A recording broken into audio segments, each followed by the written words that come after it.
nu saņem to, lasies prom un netēlo. Ticiet vai ne, bet iedvesmu savam svētdienas priekšnesumam Saipo smēlās grupas Metallica koncertā.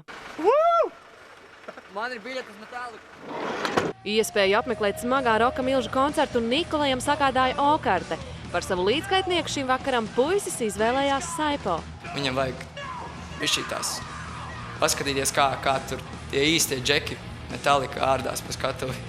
Un varbūt viņam tas noderēs svētdienas priekšnesumam, jo viņam ir tāda traka dziesma, Zilais valis.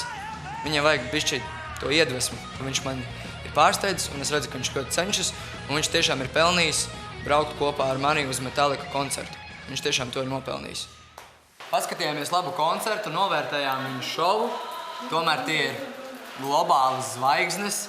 Tādas diezgan lielas, ko Saipo tu var... Bija baigi labs lāzeršovs, bija gaismas lielisks, bija arī ar uguņiem, pirotehniku iekšā. Džeki zāģēja visu laiku, un kaut arī mums un Nikolai abiem tas stils nav pārāk tuvs. Mums tomēr visu to laiku bija ļoti interesanti, un nebija tā, ka mēs gribējām prom aiziet. Mēs arī tā esam. Baigi labi īstenībās bija. Nu, paskatīties, kā tiešām kā tādi profesionāļi mūziķi vienkārši darbojās un ņemās pa skatuvi. Un otrs... Publiku riktīgi viņi uzkarināja.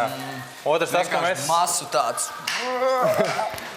Otrs tas, ka mēs ar Nikolai īpaši neesam bijuši nekādos lielkoncertos. Jā, tieši tā. Man ir bijis Eltons Džons, Kris Rijā un vēl daži varbūt, bet ne pārāk daudz. Tev arī, laikam. Jā, es arī neesmu bijis. Tā kā tas bija lielisks piedzīvojums.